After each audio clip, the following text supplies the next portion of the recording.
Apakah saat membaca Al-Quran, lagu harus menyesuaikan maknanya? Jawabannya adalah tidak. Tidak harus. Jadi boleh iya, ya boleh tidak. Karena ini tuh masuknya wilayah seni dan kesenian. Cara bacanya loh ya, bukan tajwidnya.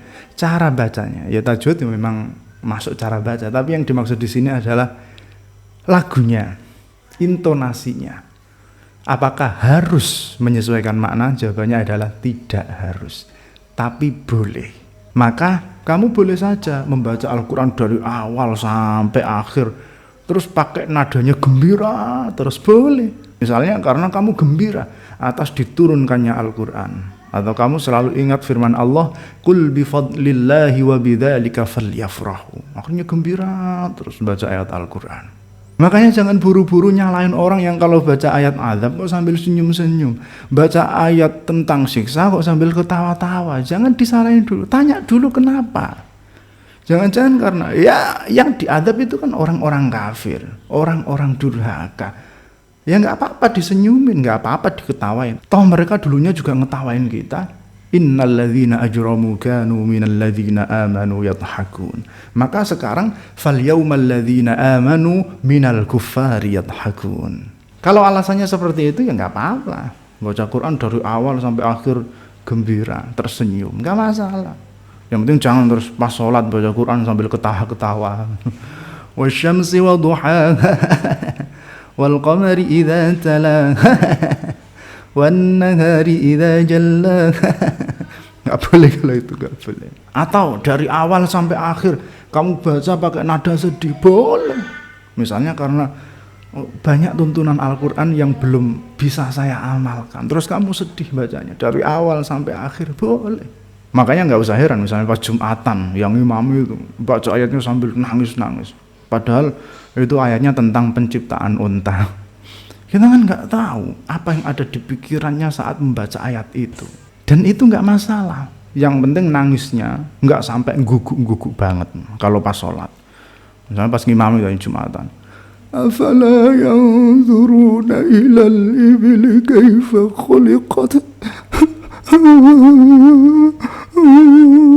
Nggak boleh. Kalau sampai mengeluarkan suara seperti itu nggak boleh. Jadi mau dibaca dari awal sampai akhir dengan gembira ya boleh. Yang penting nggak sambil ketawa-ketawa kayak tadi. Dibaca dari awal sampai akhir dengan sedih juga boleh. Yang penting nggak sampai nangis-nangis kayak tadi juga boleh. Bahkan dibaca dari awal sampai akhir lempeng tok boleh. Orang paham Al-Quran itu rata-rata bukan dari mendengar ayatnya secara langsung, tapi orang paham Al-Quran itu rata-rata dari belajar, dari membaca. Kalaupun dari mendengar, itu ya mendengar kajian tafsir, kajian ulumul Quran, kajian ayatul ahkam. Jadi dengan lagu apapun, dengan ekspresi apapun, dengan intonasi bagaimanapun, yang paham ya tetap paham, yang nggak paham ya tetap nggak paham. Orang yang benar-benar paham Al-Quran itu justru rata-rata itu malah nggak terikat dengan intonasi. Karena ya tadi, Al-Quran itu dipahami dengan kesedihan ya bisa, dipahami dengan kegembiraan juga bisa. Malah kalau kamu itu masih tekstual, paham Al-Qurannya masih setengah-setengah, terus sok mau nerapin lagu menyesuaikan makna, itu malah bingung. Karena Al-Quran itu punya kebiasaan antara khauf dengan roja, itu dibuat seringkali beriringan. Habis bahas surga terus bahas neraka, atau sebaliknya habis bahas neraka terus bahas surga, habis bahas pahala terus bahas siksa, atau sebaliknya habis bahas siksa terus bahas pahala. Kalau ayatnya panjang terus antara khauf sama roja itu beda ayat, masih mending. Coba kalau ayatnya pendek, sudah pendek, khauf sama rojanya berada dalam satu ayat, apa gak pusing gonta-ganti ekspresi? Misalnya wa annahu huwa adhaka wa abka wa annahu huwa amata wa ahya. Gonta-ganti antara sedih sama gembira, malah bingung, malah pusing.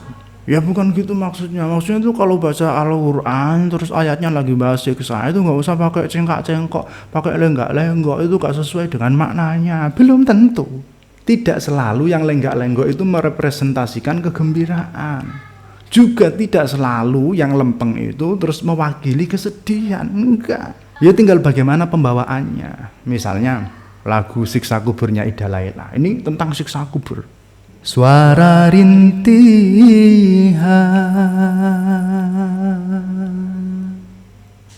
suara tangisan, insan yang berdosa,